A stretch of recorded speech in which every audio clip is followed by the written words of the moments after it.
Genesis chapter 49. Si Jacob nagapanalangin sa iyang mga anak, unya namatay siya.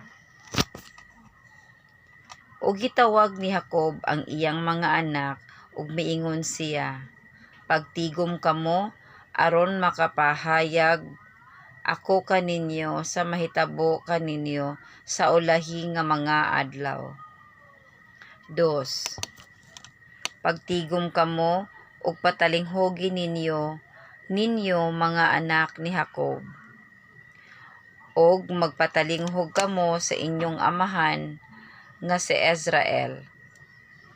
3. Ruben, ikaw mao ang akong panganay, ang akong kalig-on ug ang sinugdan sa akong kusog, pangulo sa pagkatakos, pangulo sa gahom.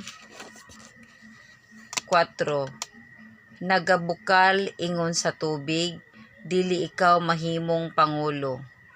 Kay misaka ka sa higdaanan sa imong amahan, unya gihugawan mo kini gikan niya sa akong higdaanan sa kaminyoon. 5. Si Simeon ug si Levi mga magsuon, mga hinaggiban sa linugsanay nga dagko ang ilang mga espada. 6. O kalagko, dili ka magsulod sa ilang tambag. Sa ilang panagtigom himaya ako, dili ka makigtipon. Kay sa ilang kapungot gipatay nila ang usa ka tawo ug sa ilang pagkamapatuyangon gikitingan nila ang baka. 7. Tinunglo ang ilang kapungot kay mapintas gayod, ug ang ilang kaligot-got kay mabangis gayod. Ako magapabulag kanila kang Jacob, ug ako magapapatlaag kanila sa Israel. 8. Si Juda, paggadaygon ka sa imong mga igsoong lalaki, ang imong kamot anha sa liog sa imong mga kaaway. Ang mga anak sa imong amahan managyukbo kanimo. 9. Si Juda itoy sa leon, gikan sa mga tulokbon misaka ka, anak ko, nga nagtikot-kot siya ug milukso siya ingon sa leon. Ug mao kini ingon sa leon nga bayi, kinsa ang magapukaw niini? 10. Ang setro sa gahom dili pagakuhaon kang Juda, ni ang baras sa pagkapangulo gikan sa taliwala sa iyang mga tiil. Hangtod nga moabot si Shelo ug maiya ang pagkamasinulundon sa mga katawhan. 11. Nga igahigot sa paras ang iyang polyeno ug sa pinili nga sanga igahigot ang nati sa iyang asno nga bayi. Gilabhan sa bino ang iyang mga biste ug sa duga sa paras ang iyang mga biste. 12. Ang iyang mga mata mga mapula sa bino ug ang iyang mga ngipon mga maputi sa gatas. 13. Si Zabulon magapuyo sa mga dunggoanan sa dagat, ug siya mahimong dunggoanan sa mga sasakyan, ug ang iyang kautlanan hantod sa Sidon. 14. O si Sakachar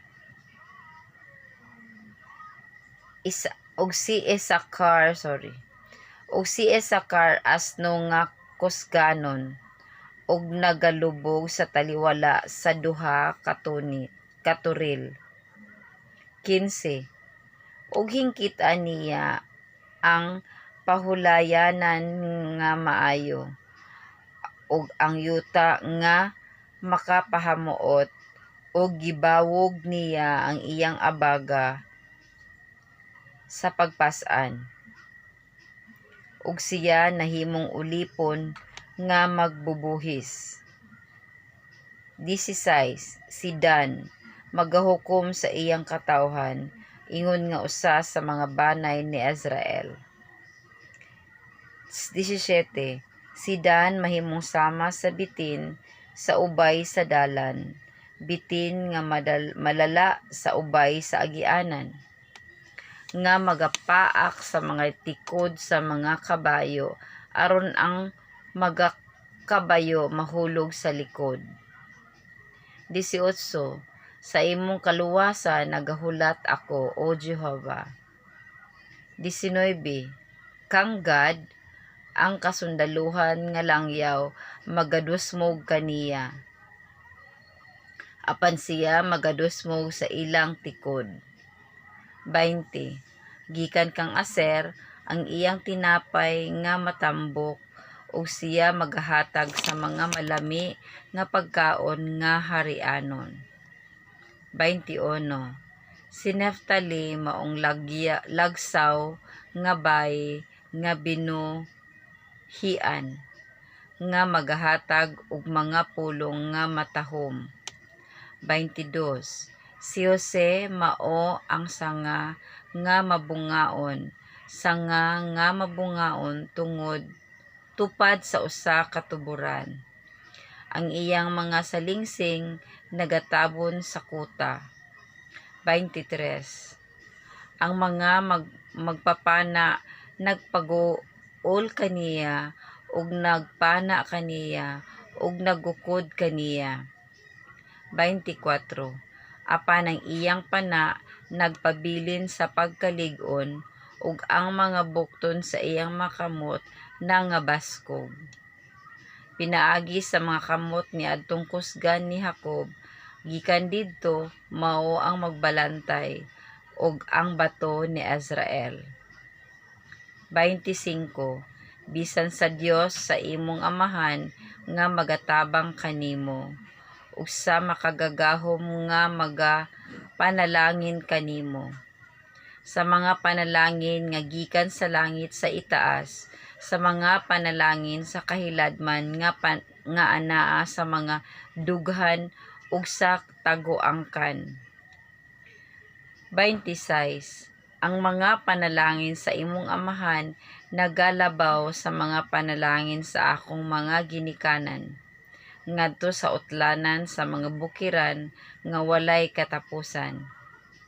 Muanha sila sa ibabaw sa ulo ni Jose, ug sa ibabaw sa alimpulo niya ang binulag, gikan sa iyang mga igsuon nga lalaki.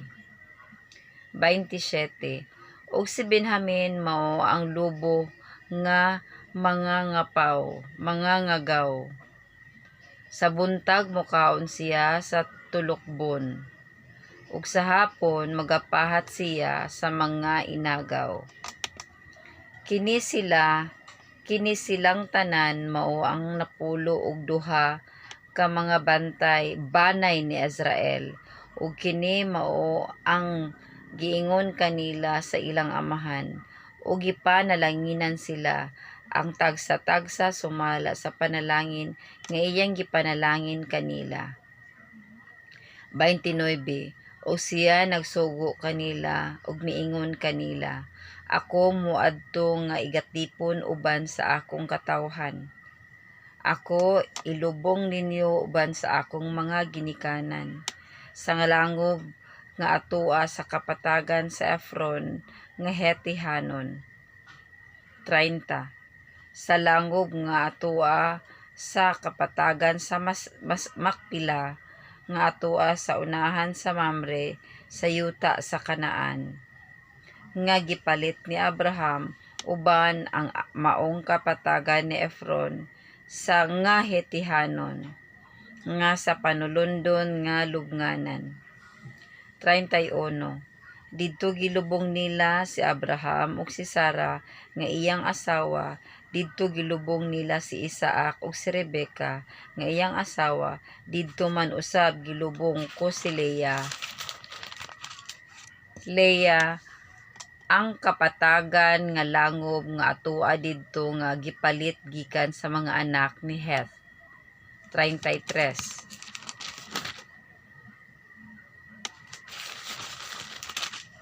33. Ug sa nakatapos si Jacob sa paghatag og mga sugo sa iyang mga anak nga lalaki, gitikongkong niya ang iyang mga tiil sa higdaanan og mitugyan sa iyang espiritu og gipaipon uban sa iyang mga katawhan.